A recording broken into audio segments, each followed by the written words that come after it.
नमस्कार दोस्तों। पिछला वीडियो में हम लोग इंटरनेट के बारे में पढ़े थे। इंटरनेट का थ्योरी दो पार्ट में हम कंप्लीट कर दिया है। अभी तक आप थ्योरी नहीं देखे इंटरनेट का तो जाकर पिछला वीडियो में आप देख सकते हैं। इस वीडियो में हम लोग क्या पढ़ने वाले हैं, तो इंटरनेट जो पूरा अध्याय जो 2 दिन में इंटरनेट हम समाप्त किए हैं उसका इंपोर्टेंट मोस्ट इंपोर्टेंट क्वेश्चन हम लोग पढ़ने वाले हैं। चलिए क्वेश्चन की तरफ चलते हैं। पहला क्वेश्चन क्या होता है देखिए, और आप भी बताइएगा कि आपने कितना सही किया है। अगर आपने थ्योरी पढ़ा हुआ है तो कितना क्वेश्चन आपने सही किया हुआ है जरूर कमेंट में बताइएगा, और क्वेश्चन का लेवल कैसा है और क्या चाहते हैं आपके लिए और बेहतर क्या किया जाए कमेंट में जरूर बताइएगा। चलिए क्वेश्चन की तरफ चलते हैं। पहला क्वेश्चन है, रिक्त स्थान एक प्रोग्राम या कंप्यूटर होता है जो सर्वर से जुड़कर जानकारी का अनुरोध करता है। तो पहले नंबर तो यहीं से पढ़ा रहे ना कि एक प्रोग्राम या कंप्यूटर होता है तो क्लाइंट होता है। हम बताए थे कि जो यूजर लोग होते हैं ना, जो सिस्टम होता है हमारा, जैसे मान लीजिए यही क्या है, यह कंप्यूटर है तो यह कंप्यूटर होता है ना, इसी को यूजर चलाते हैं, इसी को हम लोग क्लाइंट कहते हैं। क्लाइंट कहते हैं बच्चा, क्लाइंट कहते हैं। तो क्लाइंट देखिए ना, सी ऑप्शन। क्लाइंट एक प्रोग्राम या कंप्यूटर होता है जो सर्वर से जुड़कर जानकारी का अनुरोध करता है। जैसे सर्वर का मतलब, जैसे यहाँ पर मान लीजिए कि पृथ्वी है, हम बताए थे कि जो वीडियो हम लोग बनाते हैं यह कहाँ जाकर, जैसे यूट्यूब पर अपलोड करते हैं तो यूट्यूब गूगल का है, जो यूट्यूब गूगल का है तो गूगल का एक अमेरिका में डाटा स्टोर है, अमेरिका की कंपनी है तो अमेरिका में ना एक डाटा स्टोर है गूगल का। जितना गूगल पर जितना कुछ भी अपलोड आप करते हैं यह सब उसके डाटा सर्वर में, यहाँ पर क्या है, सर्वर है इसका। सर्वर किसको कहते हैं, तो सर्वर जहां पर सूचना, चाहे जहां पर जाकर डाटा अपलोड होता है उसी को हम लोग सर्वर कहते हैं। तो हम लोग जो कुछ भी अपलोड करते हैं यूट्यूब पर वो सब जाता है अमेरिका के जो गूगल का सर्वर है वहां पर अपलोड हो जाता है। अच्छा जी, वहां पर अपलोड होता है, फिर आप जो सर्च करते हैं या देखते हैं कोई भी न्यूज, किसी का भी न्यूज, कुछ भी आप देखते हैं इंटरनेट से, तो फिर इसी सर्वर में से आपके पास आता है। अब जाता आता कैसे है, कंप्यूटर के थ्योरी में हम बताए हैं कि कैसे डाटा जाता है और कैसे डाटा आता है, लेकिन सर्वर में जाएगा तो इस सर्वर का आएगा, और जिससे हम अपलोड करेंगे इसी को क्लाइंट कहेंगे। हम यूजर है, यूजर हम ही क्या करते हैं, उस पर अपलोड करते हैं। अपलोड करने के लिए जो बीच की कड़ी होगी उसको वेब ब्राउजर कहते हैं। वेब ब्राउजर इंटरनेट और क्लाइंट को जोड़ने का कार्य करता है। तो क्लाइंट यहां पूछा था, क्लाइंट क्या होता है, सिस्टम को ही क्लाइंट कहते हैं जो सर्वर से जुड़कर जानकारी का अनुरोध करता है, रिक्वेस्ट भेजता है। क्लाइंट रिक्वेस्ट भेजता है। इसका कौन सा option, C option is right answer. चलिए आगे चलते हैं। अगला क्वेश्चन क्या है कि भारत में इंटरनेट की शुरुआत कब हुई थी। देखिए, अब आप बता देंगे 8 अगस्त, पहले तो 1995 यहां दिया है, यहां दिया है, फिर एक दिया 11 अगस्त, एक 15 अगस्त, B option is right answer 15 अगस्त। कहीं कहीं पर 14 अगस्त 1995 देता है, कहीं कहीं पर 15 अगस्त 1995 देता है, लेकिन ऑप्शन कोई एक ही रहेगा। यहाँ पर 15 अगस्त 1995 है तो लगा दीजिए। 15 अगस्त 1995 में का भारत में इंटरनेट की शुरुआत हुई थी। कौन सी कंपनी कंपनी की थी बच्चा, तो बीएसएनएल, जो जो विदेश संचार निगम लिमिटेड कंपनी थी, जो आज के समय में टाटा की है, वही भारत में इंडिया में इंटरनेट लेकर आई थी। तो B option is right answer. चलिए आगे। अगला है, टेलीविजन ट्रांसमिशन निम्न में से किसका उदाहरण है। क्या दिया है, टेलीविजन ट्रांसमिशन। ट्रांसमिशन मतलब संचरण को कहते हैं, टेलीविजन मतलब टीवी को कहते हैं। जो टीवी पर, जो टेलीविजन पर जो प्रसारण होता है ना, उसी की बात कर रहा है। अब कौन सा है, सिंप्लेक्स की, हाफ डुप्लेक्स की, फुल डुप्लेक्स। तो बचा हो सिंप्लेक्स, हम बताए थे केबल टीवी और रेडियो। रेडियो बताए थे हम, रेडियो बताए थे, और cable TV, cable cable cable TV, cable TV. तो केबल टीवी रेडियो जो होता है, बहुत बहुत मोस्ट इंपोर्टेंट एग्जांपल है। यहाँ पर केबल टीवी पूछ दिया है, यही टेलीविजन होता है। अब इसमें क्या होता है कि एक ही तरफ से डाटा संचरण होता है, ट्रांसमिशन सिर्फ एक ही तरीका से होता है। रेडियो में जो आता है वो सुनते हैं, टेलीविजन पर जो प्रसारण होता है वो देखते हैं। हम लोग कुछ अपना रिक्वेस्ट नहीं भेज सकते हैं उसको, तो वही पूछा था टेलीविजन सिंप्लेक्स में। हाफ डुप्लेक्स में क्या होता है, हाफ डुप्लेक्स में डाटा दोनों तरह से भेजी तो जा सकती है, लेकिन एक समय पर एक ही तरह से भेजा जाता है, उसको कहते हैं हाफ डुप्लेक्स कम्युनिकेशन। इसका एग्जांपल बहुत बार पूछता है, वाकी टाकी। वाकी टाकी में एक बार में एक ही तरफ से डाटा का ट्रांसमिशन किया जा सकता है। एक होता है फुल डुप्लेक्स, इसी को डुप्लेक्स भी बोला जा सकता है। तब फुल डुप्लेक्स में एक ही समय पर दोनों तरफ से डाटा का ट्रांसमिशन किया जाए, उसको हम लोग फुल डुप्लेक्स कहते हैं। अच्छा, इसका एग्जांपल क्या होता है, स्मार्टफोन होता है, चाहे टेलीफोन होता है। यहाँ टेलीविजन था, हम बता रहे हैं टेलीफोन, तो टेलीफोन भी चाहे स्मार्टफोन भी फुल डुप्लेक्स कम्युनिकेशन का एग्जांपल होता है। ठीक है, इसका कौन सा ऑप्शन सही है? A option is right answer.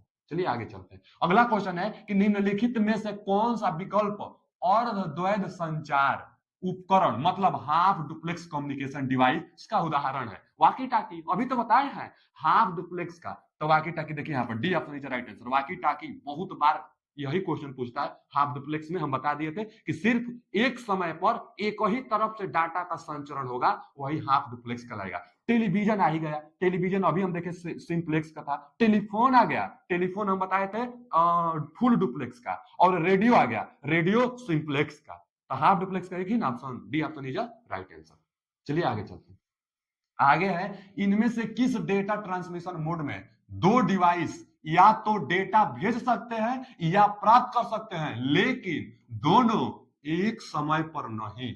दोनों तरफ से डाटा भेजा जा सकता है या तो प्राप्त किया जा सकता है, लेकिन एक समय पर नहीं, तो हाफ डुप्लेक्स हो जाएगा। एक ही समय पर जाएगा तो फुल डुप्लेक्स होगा। यहाँ पर कौन सा? Half duplex. Half duplex C option is right answer.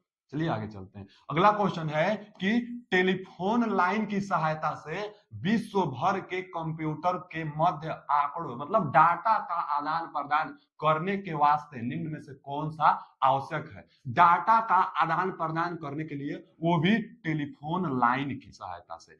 Telephone line की सहायता से डाटा का आदान प्रदान मोडेम का काम करना होता है। मोडेम जो होता है डाटा का आदान प्रदान करता है। राउटर को स्टार्ट कराना मोडेम का कार्य होता है। मोडेम से देखिए कितना क्वेश्चन बनेगा, बहुत क्वेश्चन बनता है बच्चा, इसीलिए तो मोडेम लिया गया है। मोडेम इसलिए यह क्वेश्चन इसलिए लिया गया है ताकि मोडेम से बनने वाला हर एक क्वेश्चन हम आपको बता दें। इसलिए एक्सप्लेनेशन सुनिए और नोट डाउन करते रहिए। जो हम बताए सब क्वेश्चन हम बता रहे हैं। मोडेम इनपुट आउटपुट डिवाइस कहलाता है। पूछता है कि निम्न में कौन सा डिवाइस है जो इनपुट आउटपुट दोनों कहलाता है, तो मोडेम इनपुट आउटपुट डिवाइस कहलाता है। मोडेम डिजिटल सिग्नल को एनालॉग में भी कन्वर्ट करता है और उल्टा एनालॉग को डिजिटल में भी कन्वर्ट करता है। तो मोडेम को मॉड्यूलेशन और डीमॉड्यूलेशन दोनों नाम से जाना जाता है। मोडेम ही है जो मॉड्यूलेशन भी करेगा, डीमॉड्यूलेशन भी करेगा, यानी एनालॉग को डिजिटल में भी करेगा और डिजिटल को एनालॉग में भी कन्वर्ट करेगा। मोडेम राउटर से कनेक्ट होता है और टेलीफोन लाइन की सहायता से डाटा का आदान प्रदान करने का काम मोडेम करता है। देख लेंगे। अब हब और स्कैनर और फैक्स तो करेगा नहीं, इसका B option is right answer. अगला क्वेश्चन क्या है कि निम्नलिखित में से किसका उपयोग आ ही गया? निम्नलिखित में से किसका उपयोग मॉड्यूलन और डीमॉड्यूलन के लिए किया जाता है? मोडेम। कहां गया? C option is right answer. मॉड्यूलन माने मॉड्यूलेशन और डीमॉड्यूलेशन के लिए मोडेम का प्रयोग किया जाता है। इनपुट आउटपुट डिवाइस यह होता है, तो इसका C option is right answer. देखिए पीडीएफ पाने के लिए स्क्रीनशॉट लेने की कोई आवश्यकता नहीं है। पीडीएफ लेने के लिए डिस्क्रिप्शन में लिंक लगा हुआ है, आप जाकर वहां पर टेलीग्राम में ज्वाइन हो जाइए, पीडीएफ दे दिया जाएगा आपको उसी टेलीग्राम चैनल में।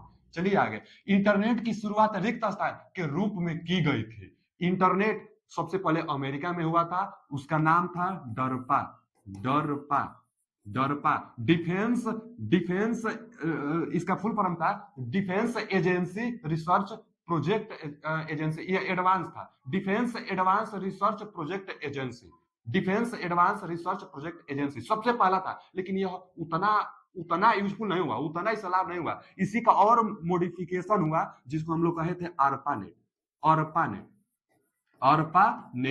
अब ARPANET में advance research project agency internet, advance research project agency, यही इंटरनेट का बीज बोने वाला। पूछता है क्वेश्चन इंटरनेट का बीज बोने वाला कौन सा नेटवर्क था, तो ARPANET था। सबसे पहला इंटरनेट कौन सा था, तो ARPANET था। यही आप लगाएंगे। अच्छा, यह अगर नहीं देता है तो एक और इसी के जस्ट बाद एक और आया था नेशनल साइंस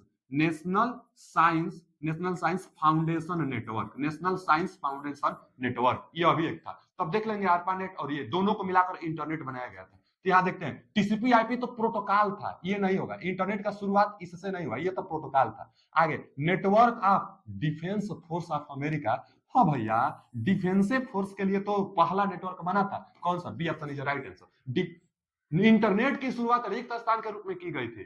तो नेटवर्क का defence force of America, defence force के लिए किया गया था। देखिए ना, defence advance research project agency, तो डिफेंस के लिए किया गया था सबसे पहला नेटवर्क। यह भी जो ARPANET था डिफेंस के लिए प्रयोग करता था। उसके बाद युद्ध हुआ था, रसिया पर जहाज जा रही थी, 100 से ज्यादा लोगों की मृत्यु हो गई थी, तब तो दबाव बढ़ा अमेरिका पर। उसके बाद इंटरनेट सभी को लिए छोड़ा था, उसमें प्रोटोकॉल लगाया था TCP और IP।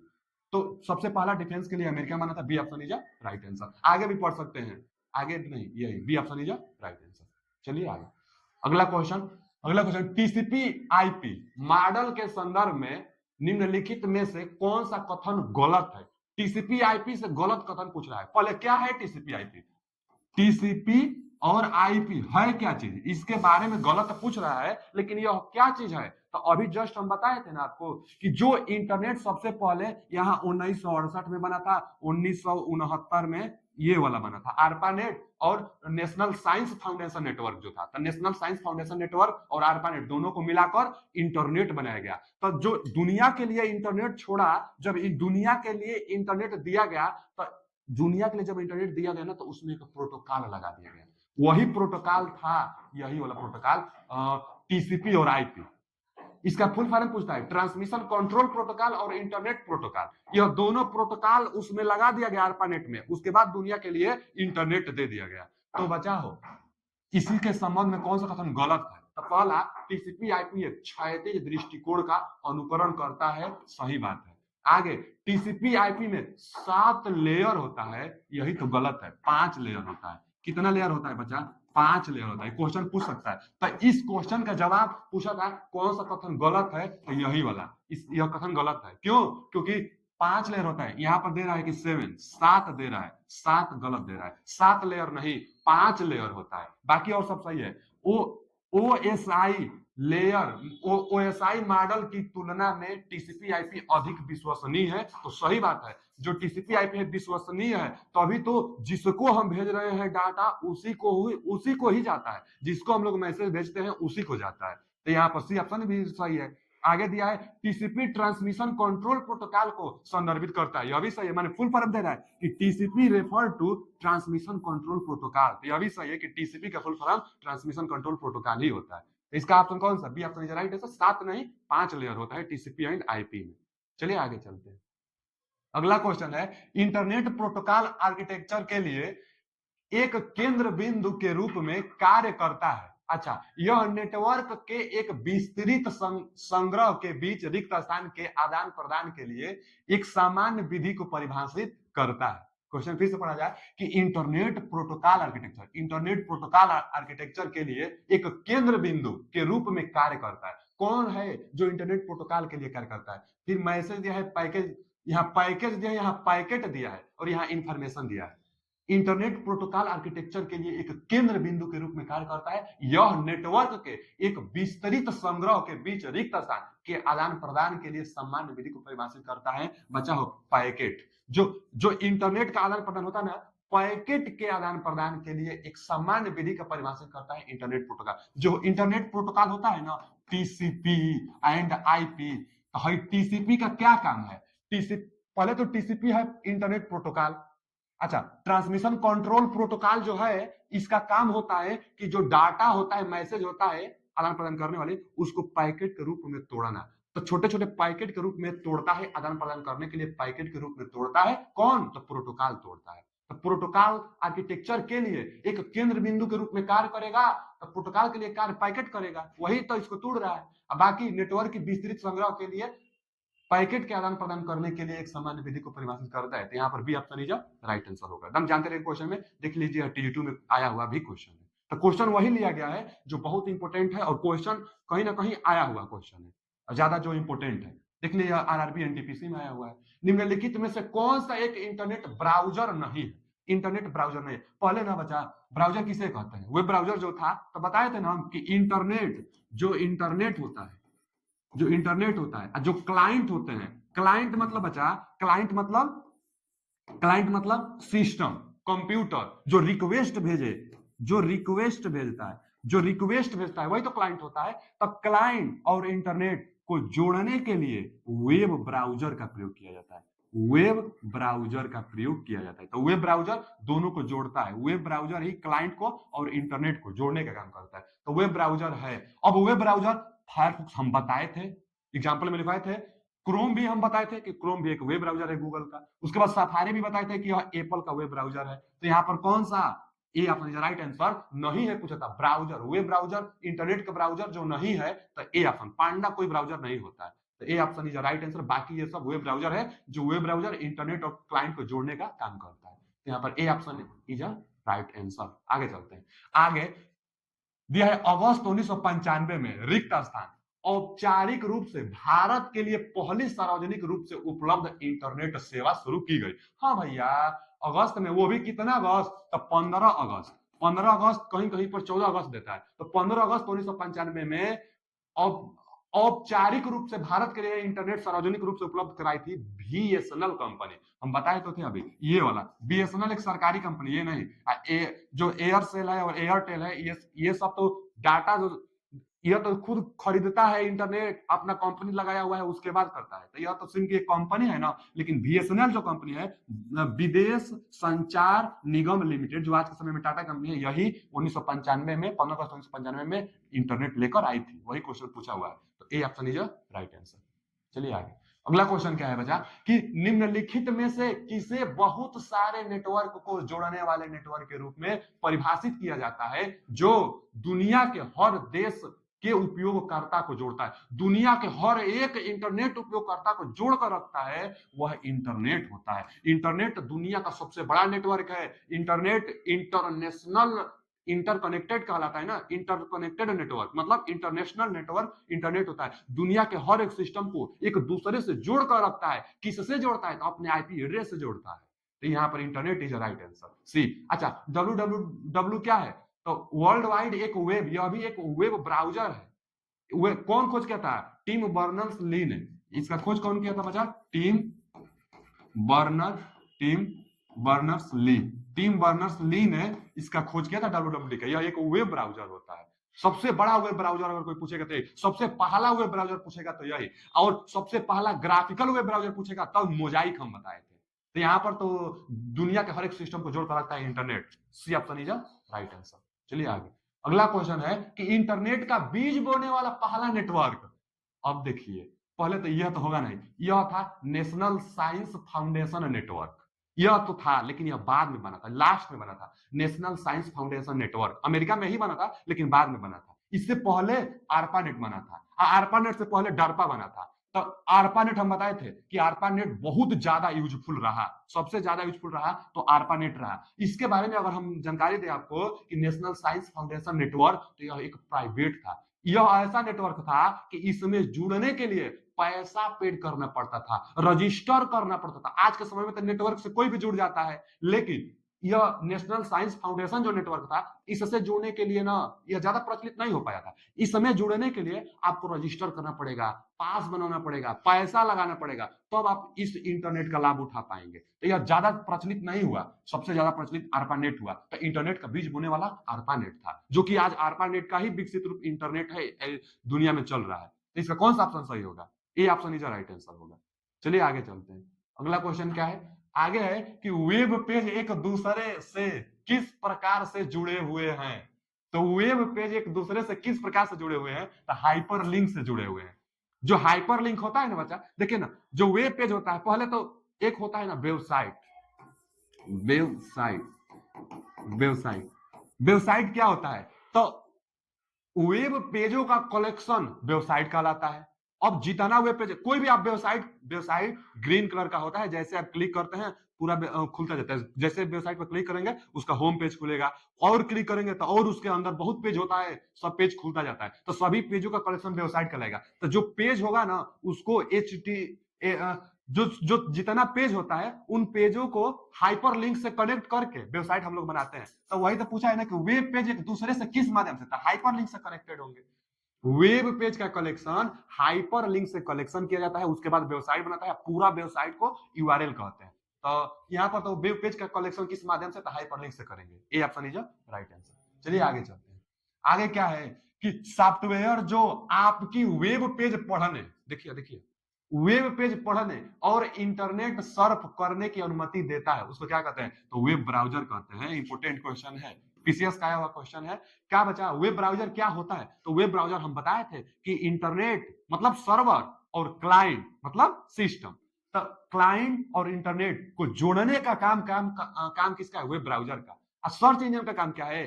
सूचना को प्रोवाइड कराना सर्च इंजन का काम है, और जोड़ कर रखना, इंटरनेट से जोड़ कर रखना वेब ब्राउजर का काम है। चलिए क्वेश्चन देख लीजिए। सॉफ्टवेयर जो वेब पेज को पढ़ने और इंटरनेट सर्फ करने की अनुमति, इंटरनेट सर्फ मतलब इंटरनेट से कनेक्टेड होने की अनुमति देता है, तो वेब ब्राउजर इंटरनेट से कनेक्टेड होने की अनुमति देता है। यहां पर कौन सा? D option is right answer.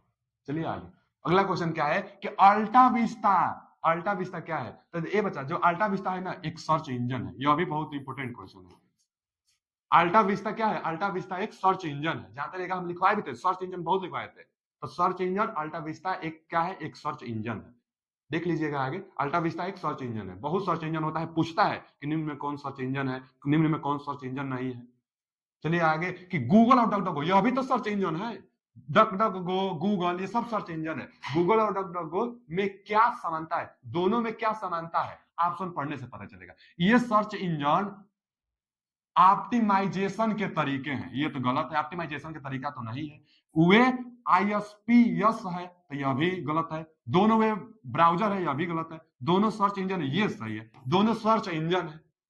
DuckDuckGo और गूगल क्या है? दोनों सर्च इंजन है ना। अभी हम बताए कि दोनों सर्च इंजन है जो सूचना को फिल्टर करके प्रोवाइड कराता है, तो दोनों सर्च इंजन है। D option is right answer. जी, अगला क्वेश्चन क्या है कि निम्नलिखित में से कौन सा विकल्प एक सेवा है जो उपयोगकर्ता को इंटरनेट पर इलेक्ट्रॉनिक मोड में संदेश भेजने की अनुमति प्रदान करता है, सुविधा प्रदान करता है? इलेक्ट्रॉनिक मोड में संदेश, पर ईमेल हम बताए थे। ईमेल का फुल फॉर्म ही होता है इलेक्ट्रॉनिक मेल, माने जो इलेक्ट्रॉनिक, जो इलेक्ट्रिकली रूप से संदेश को पहुंचा दे, वही तो ईमेल कहलाता है। और ईमेल, बहुत सारी कंपनियों पर अपना ईमेल अकाउंट बना सकते हैं। ईमेल भेजने के लिए ईमेल अकाउंट होना जरूरी है। जो भेजेगा इसका भी ईमेल अकाउंट होना चाहिए, और जिसके पास आप भेजेंगे उसके पास भी ईमेल अकाउंट होना चाहिए। अच्छा, किसी भी कंपनी पर, वो माइक्रोसॉफ्ट की कंपनी पर बना ले और आप गूगल की कंपनी पर बना ले, आप भेज सकते हैं, लेकिन अकाउंट होना चाहिए। चाहे कोई भी कंपनी पर आप अपना अकाउंट बना लीजिए। हर एक कंपनी का अकाउंट नेम जो होगा, डोमेन नेम, वो अलग अलग हो सकता है। कोई कोई किसी का लास्ट में आप देखेंगे ना, किसी का लास्ट में देखेंगे तो gmail.com बोलता होगा, gmail.com। तो gmail.com ये डोमेन नेम है। इसमें क्या होगा कि यह गूगल पर बनाया हुआ है अकाउंट। जी माने गूगल पर मेल बनाया हुआ है। अब कोई का देखेंगे तो वह लिखता है hotmail.com।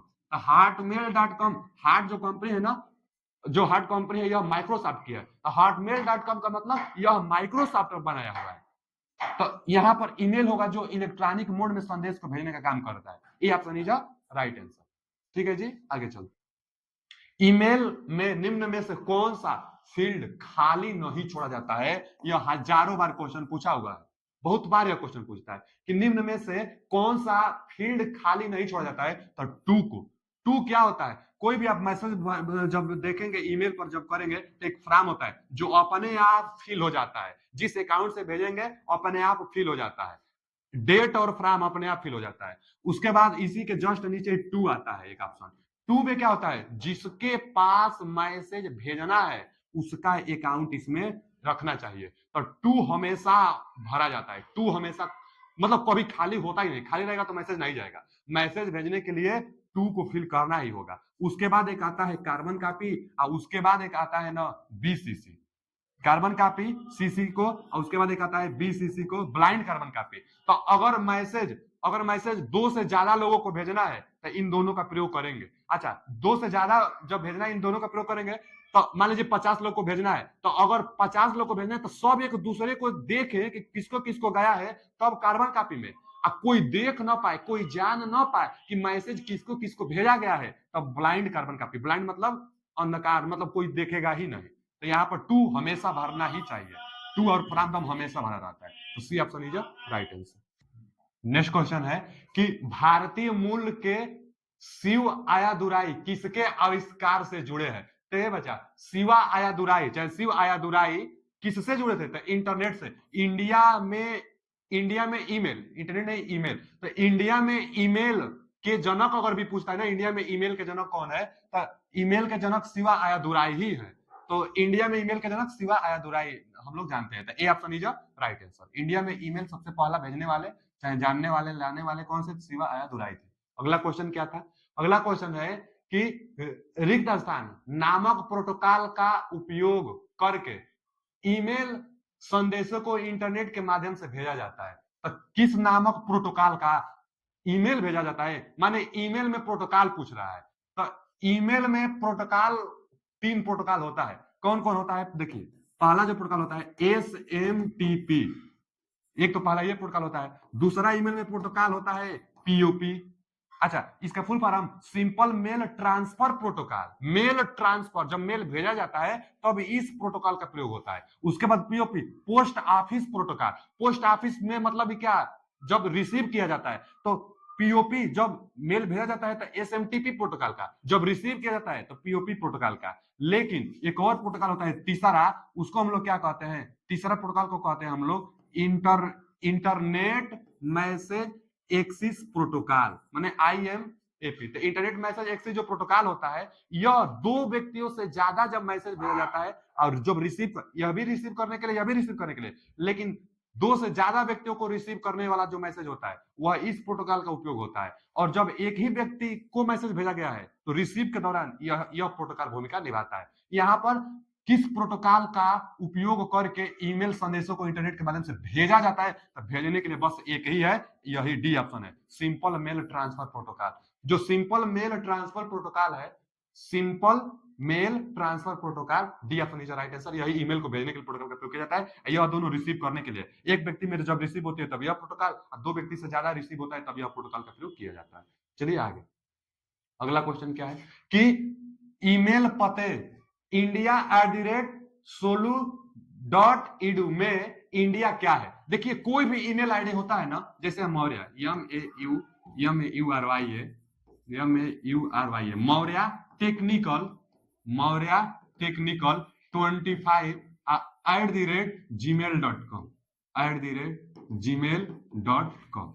@gmail.com कोई भी ईमेल आईडी होता है तो उसका 2 पार्ट होता है, और दोनों पार्ट को जोड़ने का काम @ करता है। 2 पार्ट कौन होता है? एक ये वाला पार्ट होता है, तो इसको हम लोग क्या कहते हैं? डोमेन नेम कहते हैं।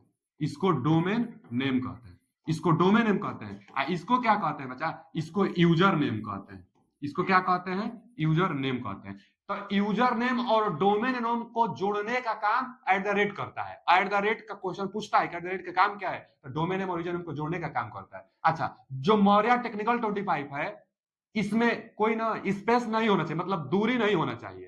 तो अब यहां पर पूछ रहा है, यहां पर एक ईमेल आईडी दिया है, इंडिया क्या है, माने @ से पहले पूछ रहा है। तो @ से पहले जो होता है उसको यूजर नेम, यानी A option is right answer. @ से पहले है ना, तो @ से पहले क्या होता है? यूजर नेम होता है। इसका कौन सा ऑप्शन? यूजर नेम, इसी को तो यूजर नेम कहेंगे। User name is right. @ के बाद क्या होता है? डोमेन नेम होता है। यहाँ पर A option is right answer. Bharat में ईमेल लाने वाले शिवा आयादुराई, और वर्ल्ड के ईमेल के जनक अगर पूछता है तो हम लोग रेड टॉमिल्सन को बताते थे। चलिए अगला, निम्नलिखित में से कौन अनचाहे मेल होता है? अनचाहे मेल होता है। अनचाहा मेल कौन होता है बच्चा? अनचाहा मेल स्पैम को हम लोग कहते हैं। तो जो स्पैम होता है अनचाहा मेल होता है। Spam, C option is right answer. Spam अनचाहा मेल को कहा जाता है। अनचाहा मतलब हम नहीं चाहते हैं तो भी स्पैम के जरिए ईमेल आता है। और जब हम वायरस पढ़ाएंगे, अगला अध्याय वायरस पढ़ाने वाले हैं, इंटरनेट में जो वायरस होता है, इंटरनेट वायरस के बारे में हम पढ़ाने वाले हैं। तो देखेंगे कि जो स्पैम होता है, स्पैम के थ्रू ही वायरस आ जाते हैं। वायरस जो आते हैं स्पैम मेल के जरिए 80% वायरस आता है, क्योंकि जो स्पैम होता है अनचाहा मेल आएगा, आप क्लिक करेंगे कि कैसा मेल आए, उसके बाद वायरस आपके अंदर आ जाते हैं, लिंक पर जैसे क्लिक करेंगे। स्पैम अनचाहा मेल होता है। आगे, निम्न में से कौन एक ईमेल संबंधी प्रोटोकॉल है? आ गया ईमेल संबंधी प्रोटोकॉल। 3 प्रोटोकॉल अभी जस्ट पीछे हम बताए हैं। 3 प्रोटोकॉल। पोस्ट ऑफिस प्रोटोकॉल होता है रिसीव करने के लिए, और आईएमएपी भी होता है, internet message axis protocol, receive करने के लिए। 2 व्यक्तियों से ज्यादा जब मैसेज रिसीव करना होता है तब यह प्रोटोकॉल का उपयोग किया जाता है। एक व्यक्ति के मैसेज जब रिसीव करना होता है तो पोस्ट ऑफिस प्रोटोकॉल का प्रयोग किया जाता है। और यह भेजने के लिए मेल से संबंधित प्रोटोकॉल है SMTP, simple mail transfer protocol, भेजने के लिए। अब यही तीनों प्रोटोकॉल होता है। अब कौन सा प्रोटोकॉल नहीं है पूछा है, तो यहाँ पर B option is right answer कि एफटीपी प्रोटोकॉल मेल से संबंधित नहीं है। प्रोटोकॉल तो यह भी है, फाइल ट्रांसफर प्रोटोकॉल। जब फाइल ट्रांसफर होता है तब इस प्रोटोकॉल का प्रयोग किया जाता है। अब मेल से संबंधित यह 3 प्रोटोकॉल है। चलिए आगे चलते हैं। अगला क्वेश्चन है कि देखिए पहले कितना एग्जाम में आया हुआ है। अगला क्वेश्चन क्या है? अगला क्वेश्चन है यूआरएल का अर्थ क्या है? यूआरएल को देने वाले भी टिम बर्नर्स-ली थे। टिम बर्नर्स-ली यूआरएल को देने वाले थे 1990, कहीं 89 भी देता है, कहीं 1990 देता है। तो 1990 में यूआरएल का नामकरण करने वाले, नाम देने वाले, खोजने वाले कौन से? तो टिम बर्नर्स-ली थे। Tim Berners Lee. अच्छा, यूआरएल का तीन रास्ता होता है। यूआरएल होता क्या है? देखिए, https www डॉट कुछ भी हो सकता है, जैसे facebook.com। उसके बाद यहाँ होम पेज होता है। सबसे पहला क्या खुलता है? होम पेज खुलता है। उसके बाद और आगे इंडेक्स खुलता है, आगे और खुलता जाता है। तो इसी को पूरा, जो यह पूरा है, इसी को हम लोग यूआरएल कहते हैं। यूआरएल 3 पाथ में होता है। पहला जो पाथ होता है प्रोटोकॉल होता है, जो दूसरा होता है इसको हम लोग क्या कहते हैं? डोमेन नेम कहते हैं। और जो यह होता है इसको पाथ कहते हैं कि कहाँ यूआरएल खोलना है, कहाँ जाना है। तो 3 पाथ होता है, पाथ, डोमेन नेम और प्रोटोकॉल। अच्छा जी, पूछा क्या है यूआरएल का अर्थ क्या है? तो यह पूरा यूआरएल है ना, यूआरएल का फुल फॉर्म पूछ सकता है, वही पूछा भी है। तो यूनिफॉर्म यूआरएल का यूनिक रिसोर्स लेवल नहीं, यूनिफॉर्म रिसोर्स लोकेटर, यही सही है। यूआरएल आरएल ना यहाँ गलत लिखा गया है, यूआरएल होना चाहिए। तो URL uniform resource locator. Uniform resource locator, तो देखिए ना कौन सा? B option, uniform resource locator. Uniform resource locator B option right answer. URL का फुल फॉर्म है, टिम बर्नर्स-ली ने 1890 में खोज किया था। इसका 3 पार्ट होता है, प्रोटोकॉल और डोमेन नेम और पार्ट होता है। 3 इसका मुख्य पार्ट होता है। आगे, किसी भी सुरक्षित वेबसाइट यूआरएल सुरक्षित वेबसाइट यूआरएल में सुरक्षा प्रमाण पत्र पैडलॉक का रंग होता है, हरा होता है। अगर कोई यूआरएल है, अगर यहाँ पर जो यूआरएल हम लिखे हैं, अगर यह सुरक्षा है तो इसका कलर ग्रीन रहेगा। अगर सुरक्षा नहीं है तो रेड कलर का रहता है। तो ग्रीन सुरक्षा के लिए। अच्छा जी, जो यह यूआरएल है ना, सुरक्षा है कि नहीं है, इससे पता चलेगा। देखिए HTTPS का फुल फॉर्म भी पूछता है। तो hyper text transfer protocol, HTTP का फुल फॉर्म होता है hyper text transfer protocol. S का मतलब सिक्योर है, एस लगा रहेगा तो सिक्योर रहेगा। यह जो लिंक रहेगा सिक्योर रहेगा, यूआरएल जो रहेगा सिक्योर रहेगा। तो एस का मतलब सिक्योर, सुरक्षित। तो इसका मतलब सिक्योर, सुरक्षित। और वही तो पूछा है कि अगर कोई यूआरएल सिक्योर है, सुरक्षा है, तो उसका कलर कैसा रहेगा? हरा रहेगा। और एस रहेगा तभी सुरक्षित है, एस नहीं रहेगा तो सुरक्षित नहीं। अगला क्वेश्चन कि आ ही गया, एचटीटीपीएस प्रोटोकॉल में एस का क्या है मतलब? तो सिक्योर से मतलब है। एस का मतलब क्या है? सिक्योर से। Hyper text transfer protocol secure, तो एस का मतलब सिक्योर से होता है। इसका फुल फॉर्म बहुत बार पूछता है। चलिए आगे चलते हैं। इसका डी ऑप्शन लीजिए राइट आंसर। अगला क्वेश्चन है कि www, देखिए W3 का मतलब ना 3 W है। W3 का मतलब 3 W है। अच्छा, WWWC का अर्थ क्या है? तो C मतलब ना कंस्टिट्यूम भी होता है। तो वर्ल्ड वाइड वेब, 3 W का मतलब वर्ल्ड वाइड वेब, कंसोर्टियम सही है, तो कंसोर्टियम एकदम सही है। सी आप A option is right answer. जो कंसोर्टियम होता है, वर्ल्ड वाइड वेब कंसोर्टियम जो होता है, यह काम का करता है। यह एक ऐसा कंसोर्टियम है जो www को नियंत्रण करता है। यह क्या है? World wide web, Tim Berners Lee world wide web. यह एक वेब ब्राउजर है, दुनिया की सबसे बड़ी वेब ब्राउजर, दुनिया का सबसे पहला वेब ब्राउजर www होता है। टिम बर्नर्स-ली ने इसका खोज किया था। तो इसी संस्था को कंट्रोल करने के लिए, इसको www को कंट्रोल करने के लिए यह संस्था बनाई गई थी, जो वर्ल्ड वाइड वेब कंसोर्टियम का प्रयोग किया जाता है। वर्ल्ड वाइड वेब कंसोर्टियम, यानी इसका फुल फॉर्म नहीं तो इसी को ऐसे लिखता है ना, WWWC। तो वर्ल्ड वाइड वेब कंसोर्टियम का प्रयोग किया जाता है उसको कंट्रोल करने के लिए। तो A option is right answer, उसका फुल फॉर्म पूछा था। ठीक है जी। अगला क्वेश्चन है कि एक IPv4 मतलब आईपी एड्रेस का वर्जन है V4, एक होता है आईपी एड्रेस वर्जन 6, दो होता है। तो आईपी वर्जन 4 एड्रेस में कितने बिट होता है? तो बच्चों ये हम बताए थे 32 बिट का होता है। देखिए कितना बार पूछा हुआ है, सब जेई एग्जाम में, टीजीटी एग्जाम में भी बहुत बार पूछता है, जेई एग्जाम में। तो 32 बिट का होता है, आईपी वर्जन 4 32 बिट का होता है, और आईपी वर्जन अगर 6 पूछता तो यह 128 बिट का होता है। एकदम जानते रहिएगा, यह 128 बिट का और यह 32 बिट का होता है। आज के लिए इतना ही क्वेश्चन था। इंटरनेट से जितना इंपोर्टेंट क्वेश्चन बन सकता था उतना इंपोर्टेंट क्वेश्चन हम लिए हैं। आगे कंप्यूटर और इंटरनेट वायरस के बारे में हम पढ़ाने वाले हैं। थैंक यू, धन्यवाद। वीडियो कैसा लगा कमेंट में जरूर बताइए। पीडीएफ पाने के लिए लिंक पर ज्वाइन हो जाए। धन्यवाद।